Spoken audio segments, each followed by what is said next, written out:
State of Fear, where terror is homegrown.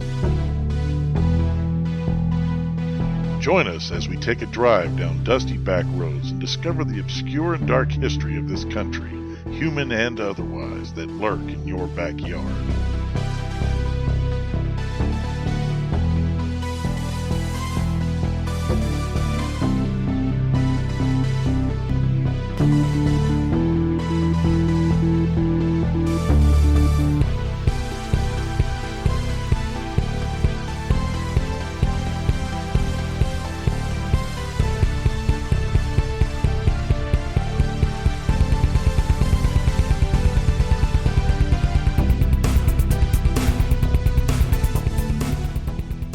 Hello everyone, welcome to episode 2 of State of Fear.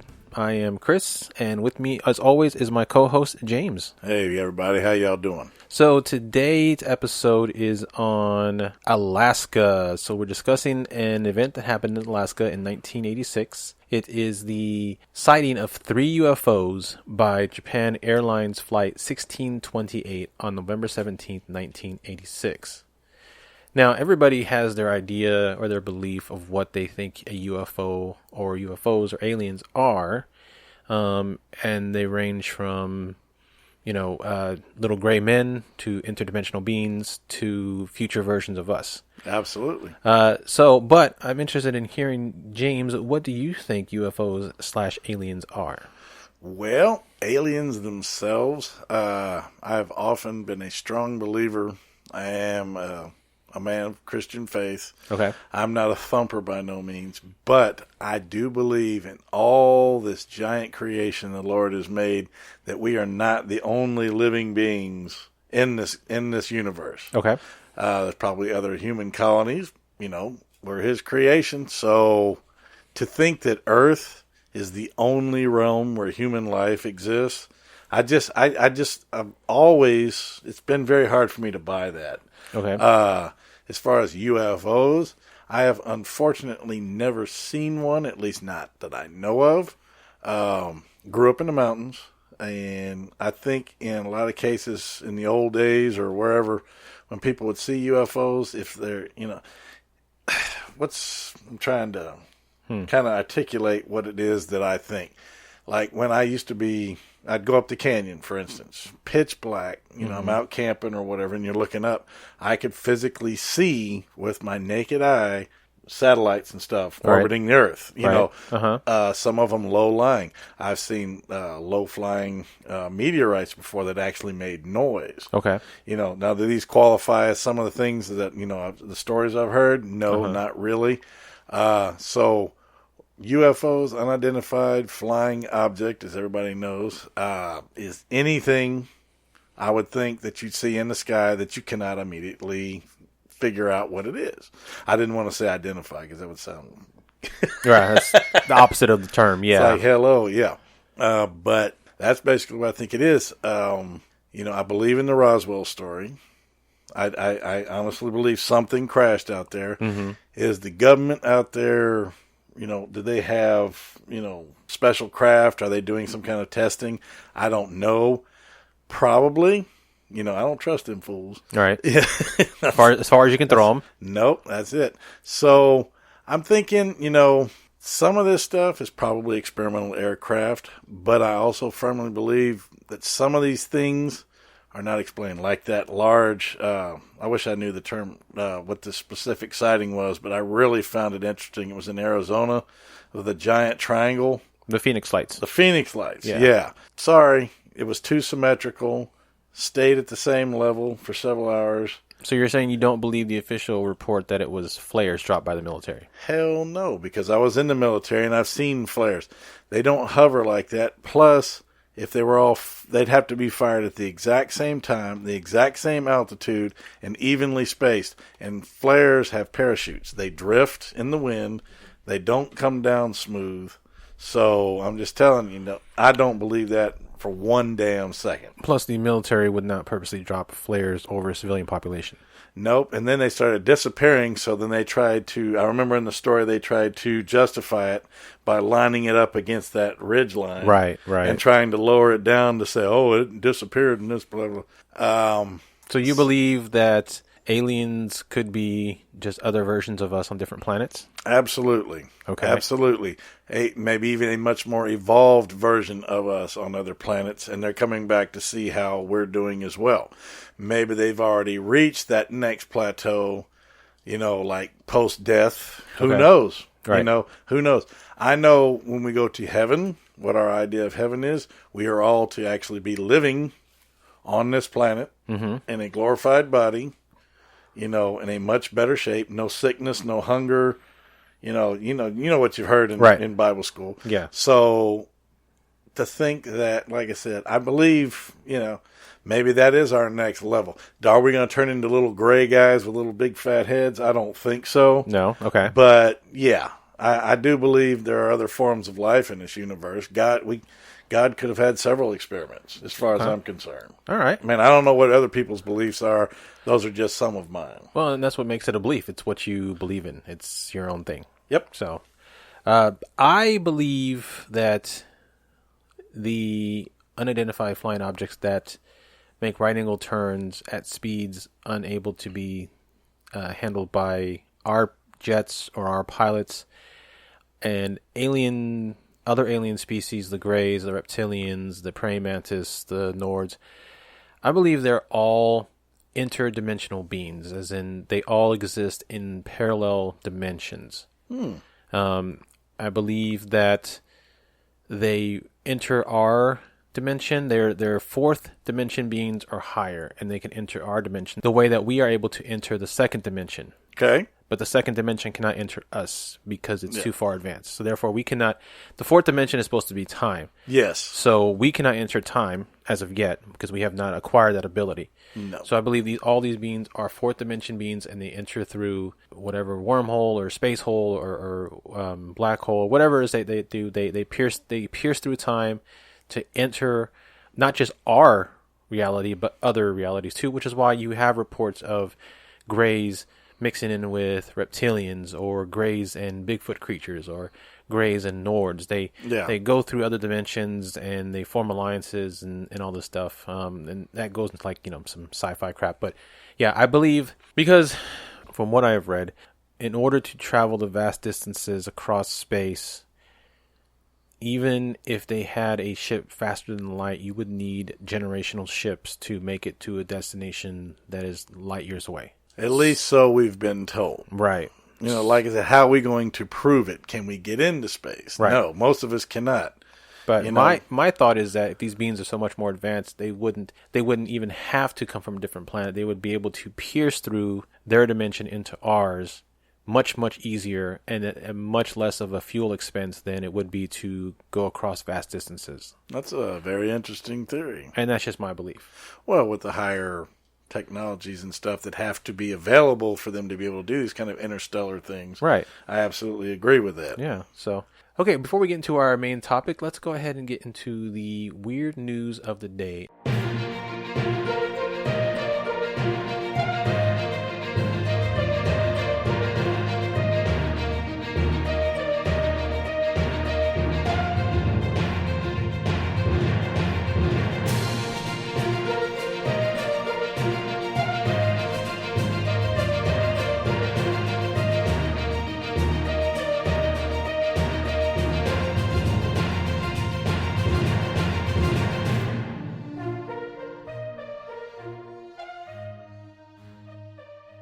James, you found a very interesting article to read.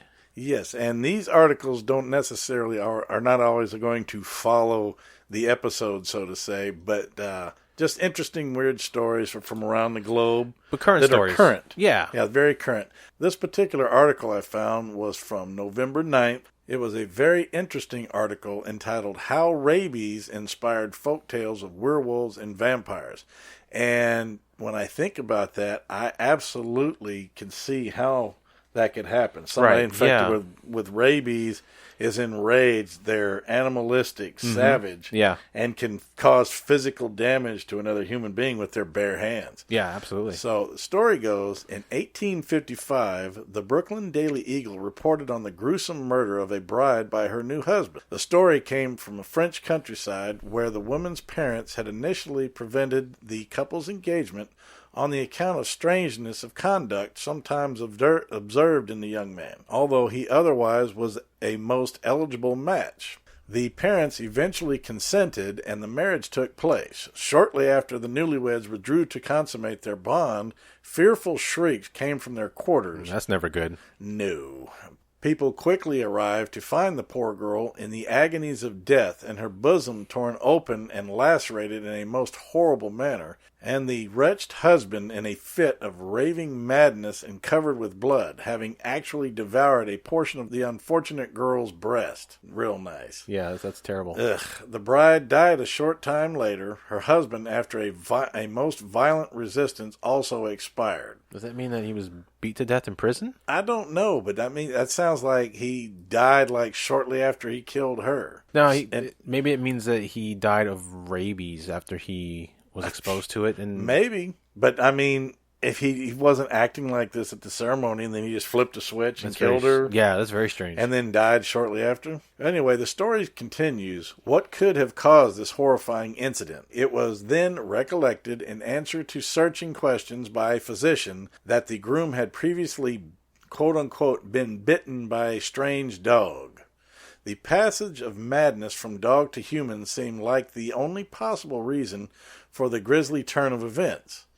The Eagle described the episode matter-of-factly as a sad, distressing case of hydrophobia, or in today's parlance, rabies. Hydrophobia. Interesting. Yeah, but the account read like a gothic horror story. It was essentially a werewolf narrative. The mad dog's bite caused a hideous metamorphosis which transformed its human victim into a nefarious monster whose vicious sexual impulses led to obscene and loathsome violence. A new book by author Jessica Wang entitled Mad Dogs and Other New Yorkers, Rabies, Medicine, and Society in American Metropolis, 1840 to 1920. Explores the hidden meanings behind the ways people talked about rabies. Variants of the rabid groom story had been told and retold in English-language newspapers in North America since at least the beginning of the 18th century, and they continued to appear as late as the 1890s. The Eagle's account was in essence a folk tale about mad dogs and the thin dividing line between human and animal. Humans are animals. Rabies created fear because it was a disease that seemed to be able to turn people into raging beasts. Now, you know what's funny? I've never heard many of those stories. Okay. About people turning into raging beasts. Mm-hmm. I mean, maybe I just haven't read enough, but I've never heard of a human actually going berserk with rabies. I know they've had like madness or they get really sick. Right. But I thought, they get the shots in the stomach or whatever the hell, and then they're okay. Maybe this was before they had the vaccine for humans. Perhaps. The historian Eugene Weber once observed that the French peasants in the 19th century feared, above all, wolves, mad dogs, and fire.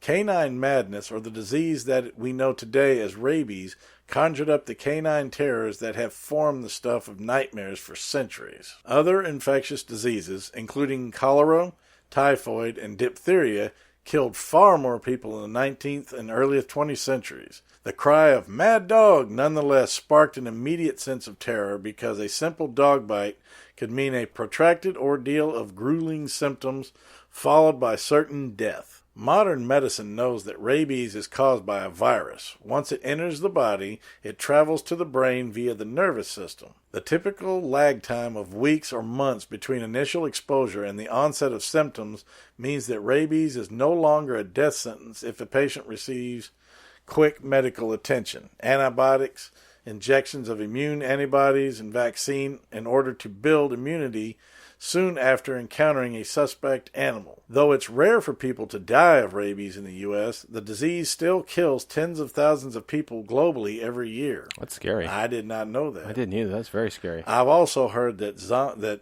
rabies is like a form of zombieism. Yeah. That raging zombie crap. Yeah. The more like the World War Z type, not right? The newer ones, not the slow, not the Romero ones. Yeah, exactly. Mm-hmm. According to the 19th century sources, According to 19th century sources, after an incubation period of between 4 and 12 weeks, symptoms might start with a vague sense of agitation or restlessness. They then progress to the racking spasmodic episodes characteristic of rabies, along with sleeplessness, excitability, feverishness, rapid pulse, drooling, and labored breathing. Victims not infrequently exhibited hallucinations or other mental disruptions as well. Perfect. Efforts to mitigate violent outbursts with drugs often failed, and physicians could then do little more than stand by and bear witness. Final release came only after the disease ran its inevitable fatal course, usually over a period of 2 to 4 days. Even today, rabies remains essentially incurable once clinical signs appear. Oh, wow. That sucks. That is scary. Centuries ago, the loss of bodily control and rationality triggered by rabies seemed like an assault on a victim's basic humanity. From a real dreaded disease transmitted by animals emerged spine-tingling visions of supernatural forces that transferred malevolent animals' powers and turned people into monsters. 19th century American accounts never invoked the supernatural directly, but descriptions of the symptoms indicated unspoken assumptions about how the disease is transmitted, the biting animal's essence to the suffering human. Newspapers frequently described those who contracted rabies from dog bites as barking and snarling like dogs, while cat bite victims scratched and spat. That's weird. That is weird. That's very unusual. Yeah, Yeah, no no shit. kidding, right? Hallucinations, respiratory spasms, and out-of-control convulsions produced fearful impressions of the rabid animal's evil imprint. Traditional preventative measures also showed how Americans quietly assumed a blurred boundary between humanity and animality. Folk remedies held that dog bite victims could protect themselves from rabies by killing the dog that had already bitten them. How in the hell would that work? Or applying the offending dog's hair to the wound or cutting off its tail. Those seem like plausible explanations or remedies, huh? Yeah. That was ridiculous. Such preventatives implied a need to cut an invisible supernatural tie between a dangerous animal and its human prey. Interesting. That is interesting. You know, I know how they always talk, if you get scratched by a werewolf, you know, you're going to turn into one, all that stuff. I get it. Yeah. Sometimes the disease left eerie traces. When a Brooklynite died from rabies in 1886, the New York Herald recorded a freakish occurrence. Within minutes after the man's last breath, the bluish ring on his hand, the mark of the Newfoundland's fatal bite, disappeared. Only death broke the mad dog's pernicious hold. It's possible that, along with werewolves, vampire stories also originated from rabies. Physician Juan Gomez Alonso has pointed out a resonance between vampirism and rabies in the hair-raising symptoms of the disease.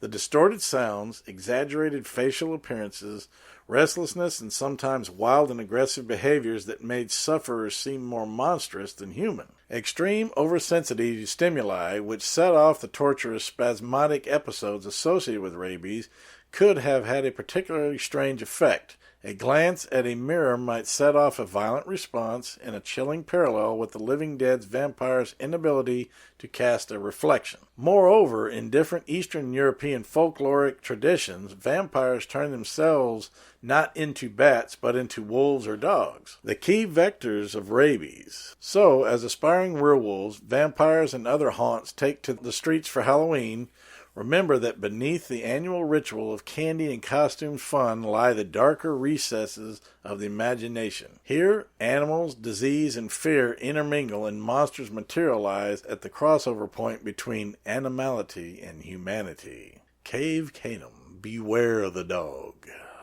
So that was a long story. It was, but it's very, very interesting. I guess it kind of makes sense. It's kind of like a duh moment. I mean, it reminds me a lot of that movie Pet Sematary. Yes. Remember when they buried that kid and he came back and he was ravenous? Right. It reminds me a lot of that. Like he was given something, or he was injected with something that made him turn into his more animalistic side, and that's what kind of rabies does. Yeah, it does, and I think it's the same effect. They talk about the bath salts and stuff like that. What it does to the brain, because the chemicals in that stuff destroy the brain. Right. Rabies attacks the brain, causing madness, and depending upon which particular portions of the brain it affects first, because I don't know if it has any specific target. I'm not a doctor.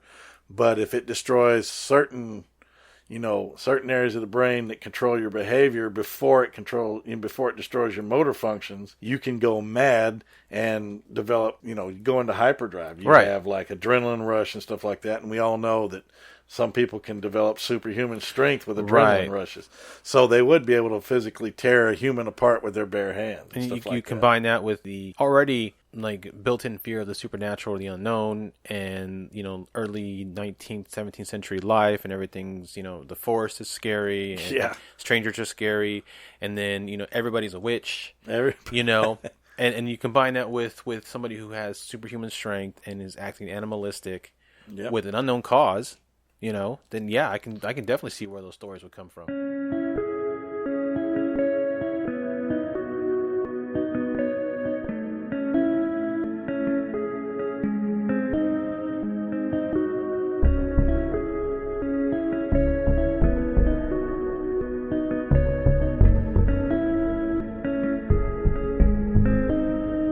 All right, well, before we get into today's main topic, the sighting of 3 UFOs by Japan Airlines Flight 1628, let's do a little quick brief history of UFOs in Alaska and just kind of give you some facts. So there have been over 573 reported encounters, according to the National UFO Reporting Center, going as far back as 1939, with the most recent being September 2019, which is interesting because the largest population of Alaska was 741,500 people in 2016, which makes it number 4 in sightings in the U.S. with an estimated 74 people per 100,000 who report seeing a UFO.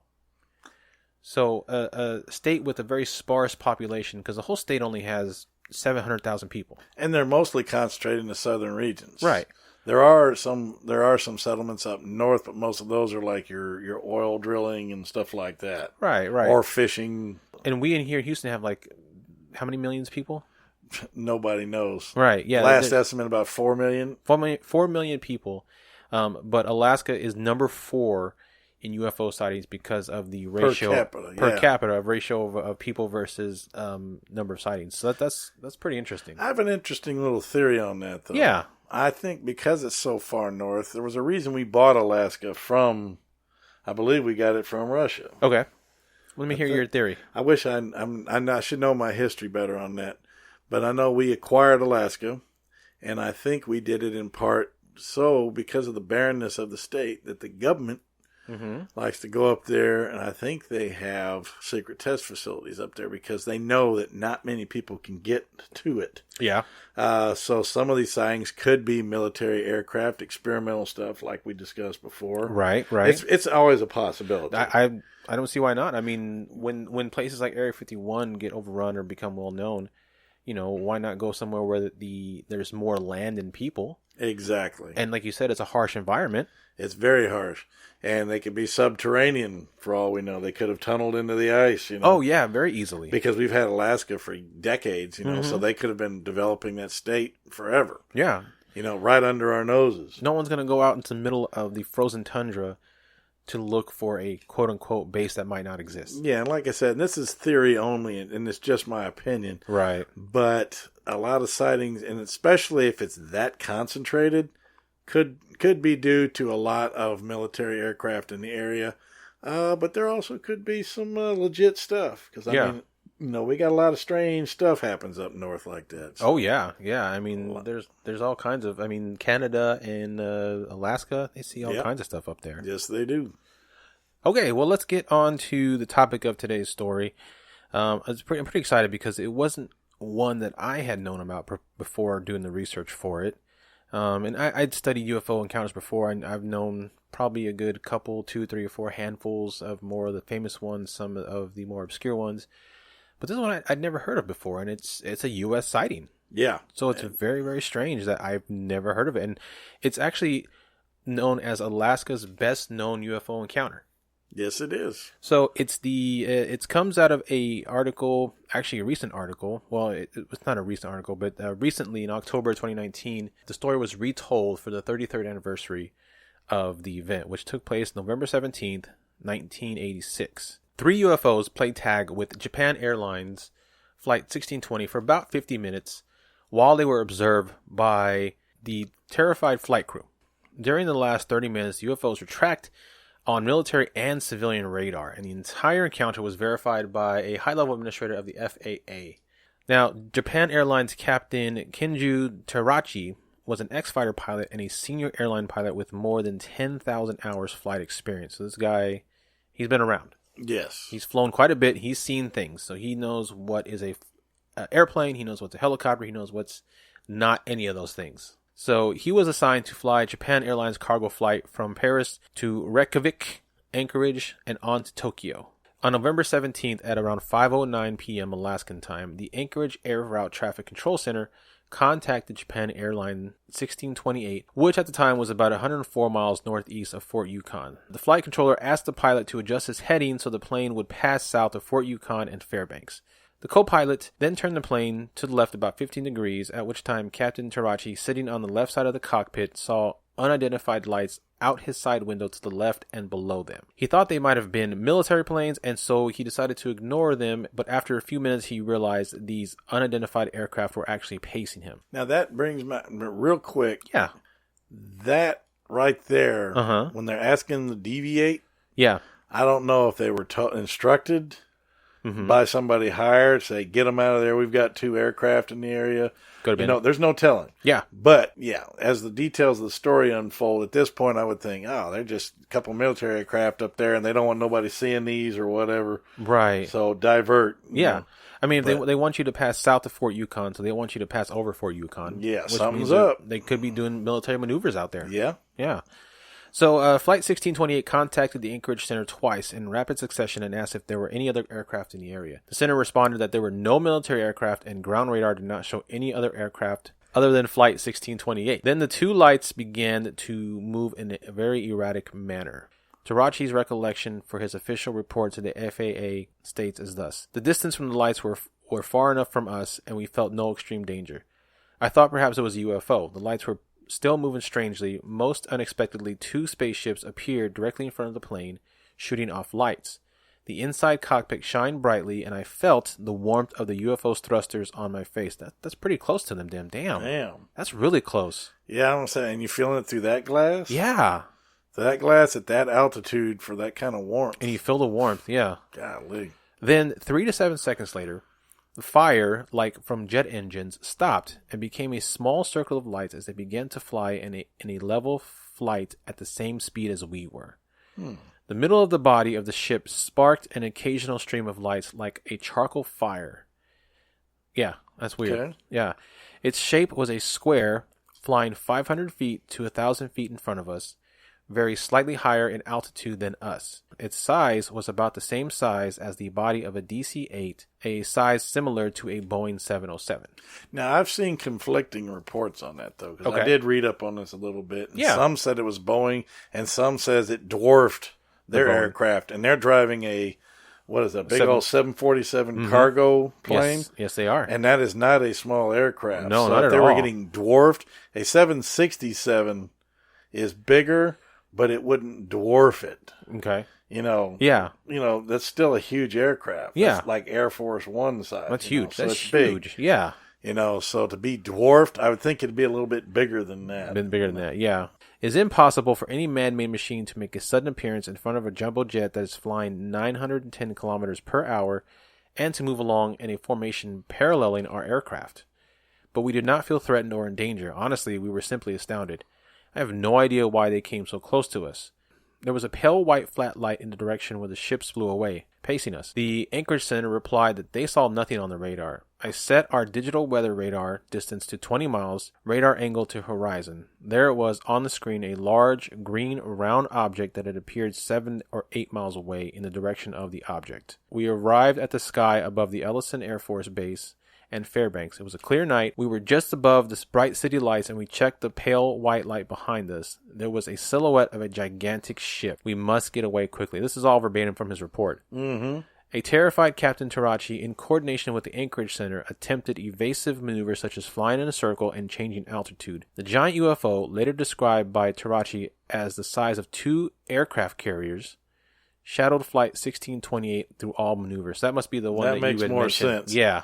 That makes more sense, yeah. And they said they did see 3 objects. So now a 747 could sit on the deck of an aircraft carrier, right? And if it was the size of two of them, that's gigantic. Yeah, that is huge. I would drop a load in my pants if I saw something. If I was in the sky in a 747 and I saw something the size of two aircraft carriers in the sky, in the same sky as me, I would lose my mind. I would probably crash a plane. And I watched a couple of what you would call CGI reenactments. They put these things together, and they showed them flying in perfect precision.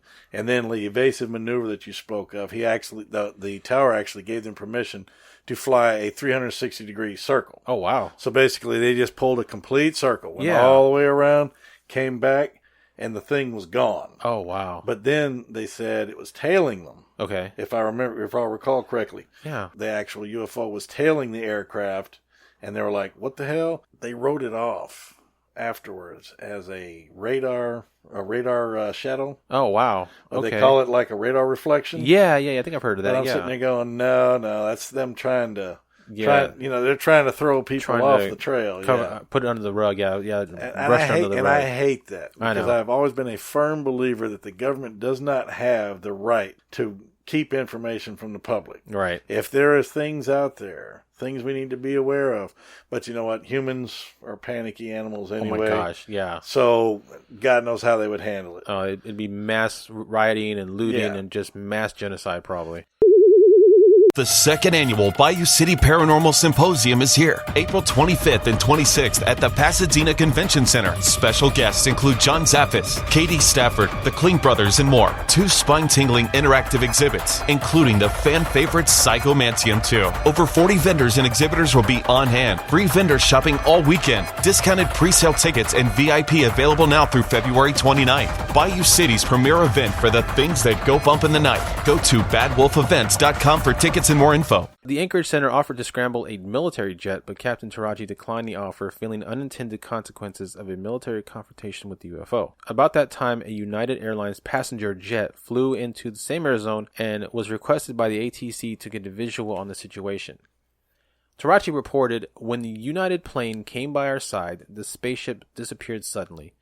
The strange encounter ended 150 miles away from Anchorage." Now, in 1986, John Callahan was FAA Division Chief of the Accidents and Investigations Branch in Washington, D.C. About a week after the JLA 1628 incident, he got a call from Alaska. Callahan's recollections were recorded in an interview conducted circa 2000. His comments are as follows, though edited for brevity and clarity. "I forgot who it was that called, but he says, 'We got a problem here. I don't know what to tell the media, and the whole FAA office is full of media from Alaska.' Callahan asked, 'What's the problem?' He says, 'It's a UFO.' I said, 'What UFO?' He says, 'Well, last week we had a UFO chase a 747 across the skies up here for about 30 minutes or so.'" There goes the cover-up. Yep. Yeah, there begins the cover-up, I should say. Absolutely. Mm-hmm. "I told them to get all the data together. I wanted all the civilian and military discs that they had and all the tapes they had available, and flown overnight to the tech center where I'm sitting. The military refused to send their tapes, but he got everything from the ATC. We told him that we wanted this room set up to be just like it was at Anchorage, and we wanted all the data to come to this scope, and we wanted to see everything the controller had seen. We want to hear everything you heard. We wanted it all tied together, the radar, the digital radar, and the sound." When Callahan played the tapes, he heard a 3-way conversation between Anchorage Air Traffic Control, ATC, Elmendorf's NORAD Regional Operations Control Center, and Captain Tarachi of JLA 1628. He also played a tape of the ATC radar sightings on a scope. Now, Anchorage Air Traffic Control didn't see the UFOs on their radar, but based on their conversation, the military were clearly tracking UFOs, Callahan explained. Mm-hmm. The military controller has what they call height-finding radar, and they have long-range radar and short-range radar, so if they didn't catch it on one of their systems, they didn't catch it on the other. Ours wouldn't record it. Details reported by the military controller indicated that the UFOs were traveling thousands of miles per hour as they maneuvered in the airspace around the 747. Wow. Yeah. See, pacing it, you might be doing 600. Right. You know, when you convert to kilometers, you might be doing 600 miles an hour, but they describe these things as in vanishing in an instant. Yeah. Which, you know, star drive, hello, something, right. Like that. I don't know what else to call it, but Their technology is so advanced, it's no wonder they evaded radar and stuff like that. If an advanced species is monitoring us, they may drop in and, take the occasional peek, but they're also going to make sure that their tracks are covered and nobody can catch them. Oh, yeah.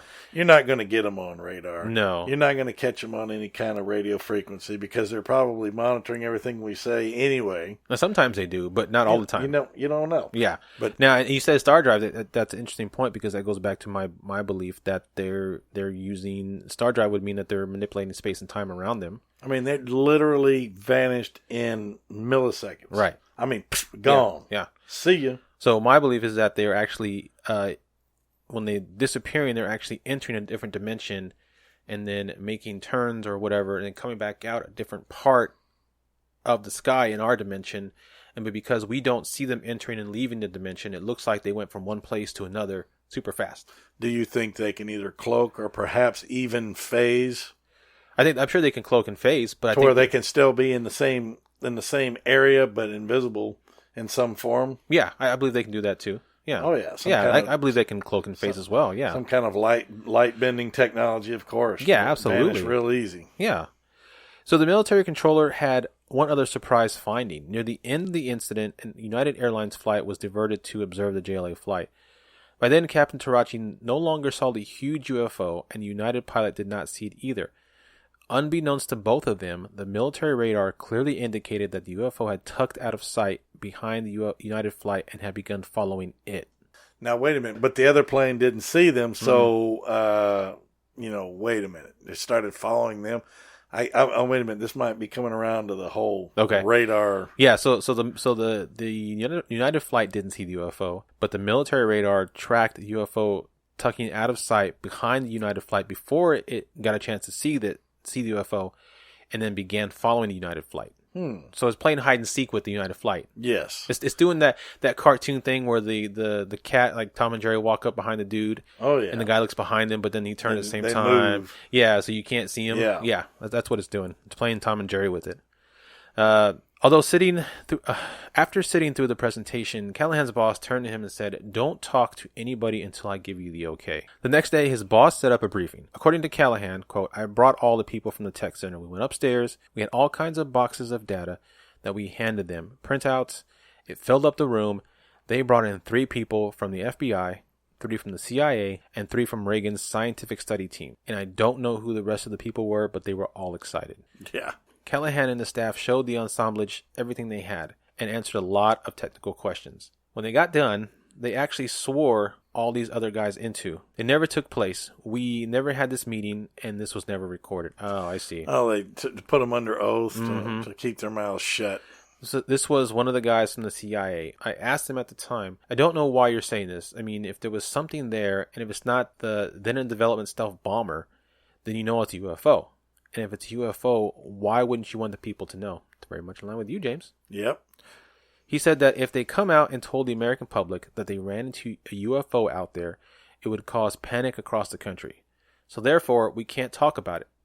And we're taking all this data. They did take the data, but Callahan had copies of everything in his office. Ignorance is bliss. Smart man, that Callahan. Let me tell you. Yeah. When they asked me, it was like all choppy and shit. That's all right.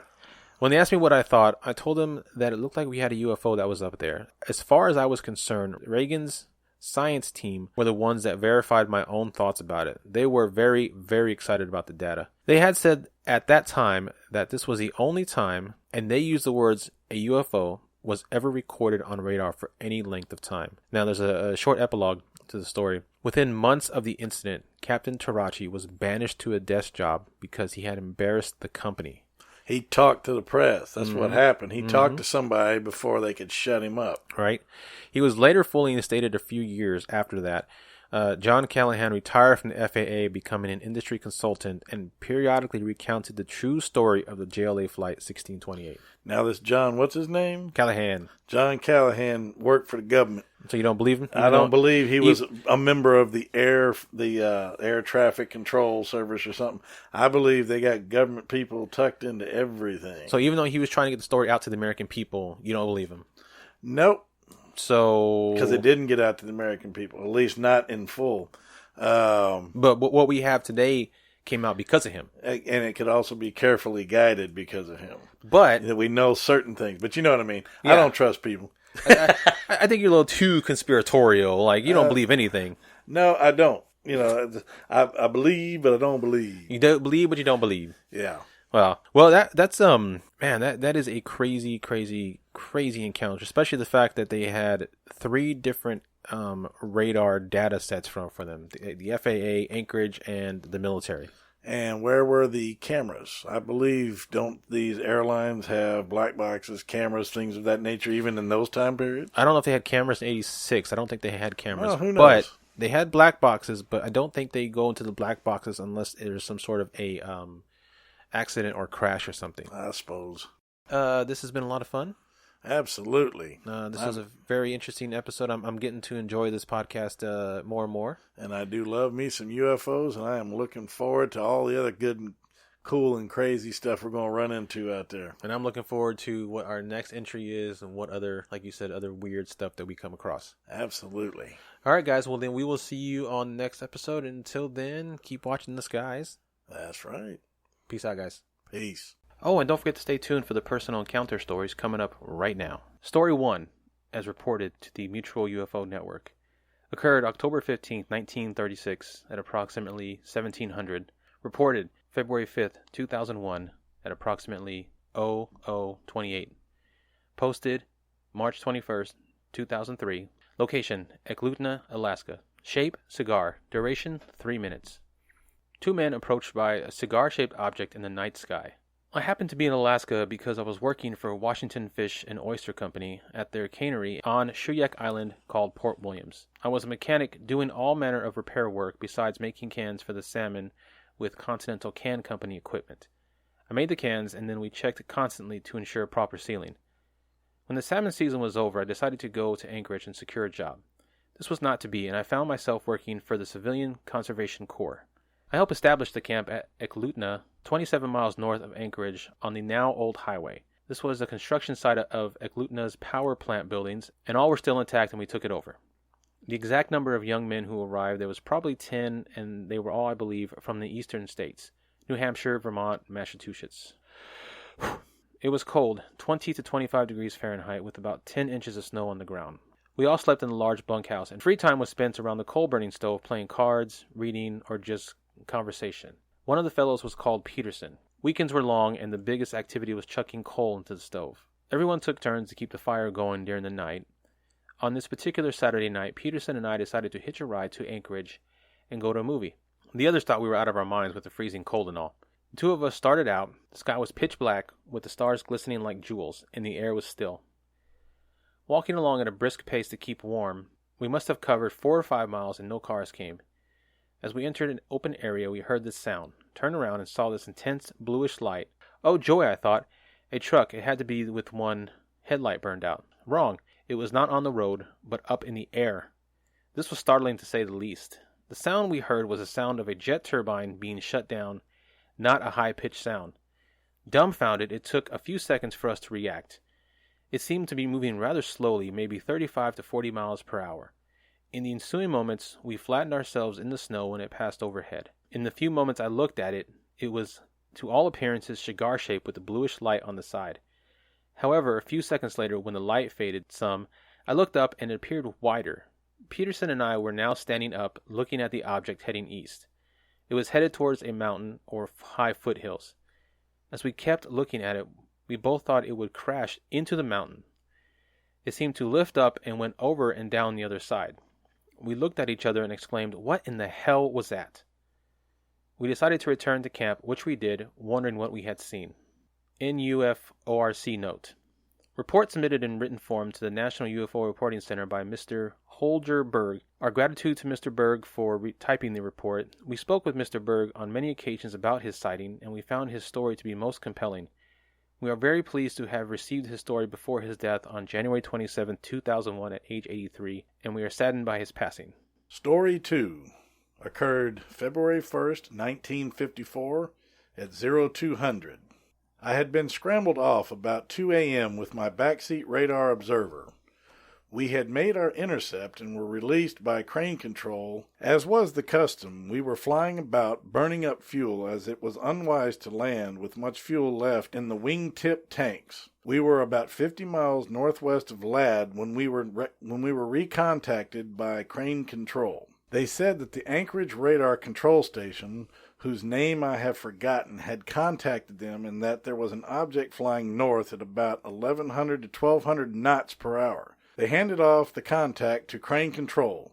Note, this was 1954. Nothing flew that fast in 1954. By chance, we were in the flight path of the object. This was February, and at that latitude it was bitter cold and very black. Crane control gave me a vector for an intercept. My radar operator soon picked up the object, and we had a head-on intercept, or very close.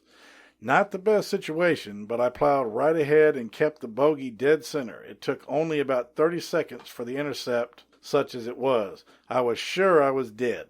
Nothing happened. No visual, no turbulence, no static or anything. I did about a 3G 180 and my radar observer picked it up again and then it was gone. Anchorage is about 250 nautical miles south of Fairbanks. We were about 50 miles north, so the entire event must have taken about 20 to 30 minutes. This is no great story, but I am 80 years old and I don't want it to die with me.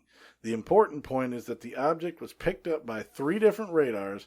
It had mass and size enough to return a pretty good radar return. I hope this adds something to your files. NUFORC note. Witness indicated the date of incident is approximate. Reported 12/6/2008 at 18:31 hours. Posted 1/10/2009. Location Fairbanks, Alaska. Shape unknown. Duration 19 minutes.